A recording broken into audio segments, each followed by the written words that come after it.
We have a question here from one of our viewers. It says, short question. It says,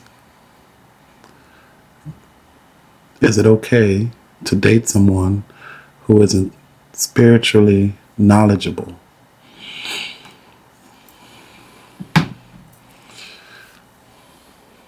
Good question. Because as we spoke about, having your relationship only based on conceptuality, which is thoughts about yourself or thoughts about the other person, usually leads to destruction of the relationship. So, say you meet a person and they have no awareness of spiritual nature or conscious awareness or presence whatsoever. And you can sense that they might be closed to it if you bring it up. Like if you ask a question like, have you recognized the essence of who you are? They may be closed to a question like that. You may be able to sense. But if you sense there's a openness, a wonderfulness, where there's space in them to have the courage to go into something like that within themselves, then I would say it's fine to ask the question. It may even be intriguing to them, because if they never recognized it like I didn't when I was basically all my years, but at the age of 27, I began to question myself, with questions like, who am I, and why am I here, and is this it? It's just my conceptuality it. And if you can, just right now, for these next few minutes, if you can step out of thinking as I stop talking and just shift your attention to your breathing, you'll know the essence of who you are.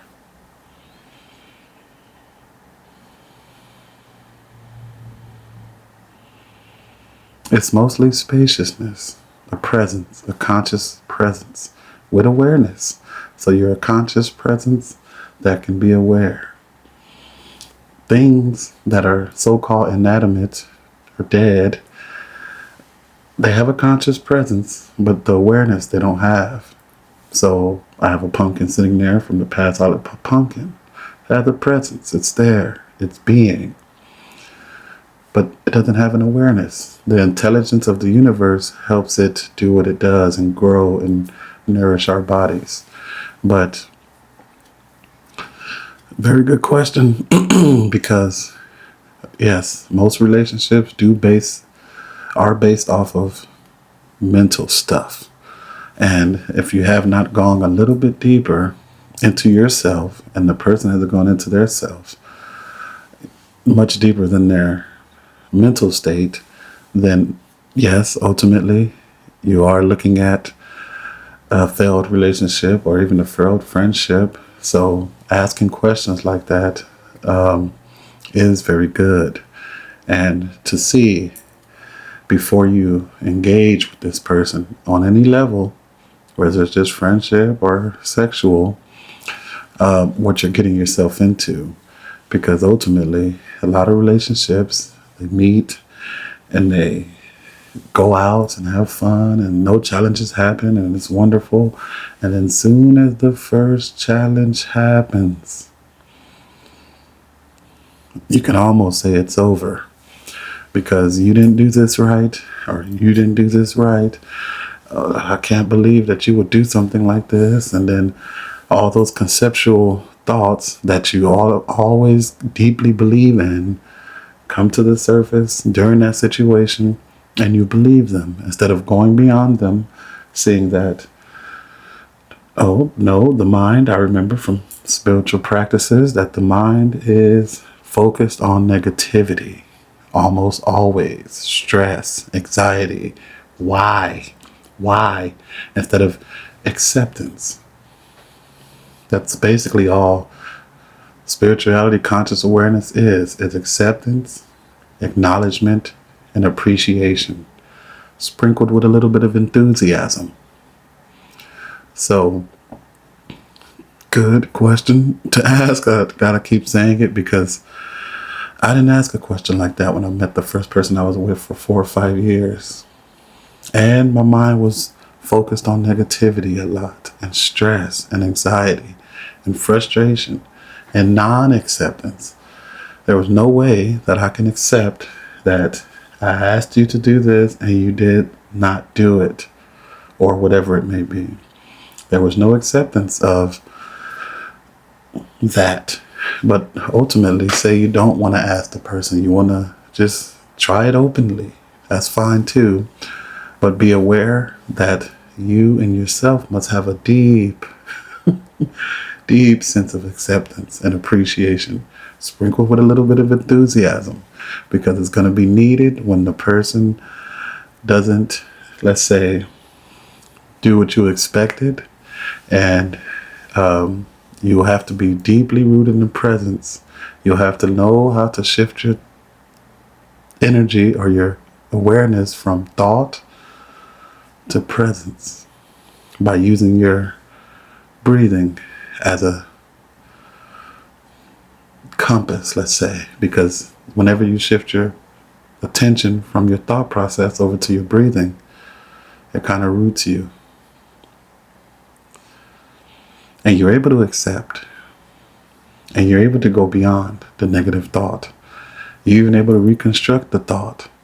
So I wouldn't say, no, don't give it a chance. No. You can even ask the questions, or you can even just go into it and see, and then bring it in, if you will, gently. That's nice too, because it will be a little bit awkward to, oh, okay, we met on Tinder, got a match or whatever it is, and then you go on the first date or you're on the phone call, and the first question you ask is, have you recognized the essence of who you are?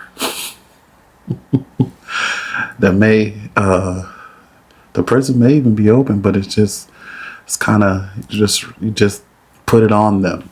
So both ways is good, but ultimately to bring in a more gentle approach would be to, because the person may even have some recollection of this, because even if I'm saying what all this I'm saying, you already knew. It just seems to be very deeply buried in the back of humans' minds and our minds. And so it takes a little bit of digging to bring it back to the surface, that the essence of who you are is the essence of who I am, to be the primary focal point of any relationship or any situationship, if we will. But yes, I would say have those questions, gently bring them in, or even at the beginning, or say you've been talking already for a while. Since you asked this question, you've already been talking. I would say it's okay at that point. You already been talking a day, 2 days, a week, a month, to bring in questions like that before you call it a relationship. Give the person space, and not even with the words as far as asking, but just be spacious with the person. And then when you do ask questions like that, they may be more inclined to not run away or escape or think it's weird. They may already recognize it because they recognize the spaciousness in you.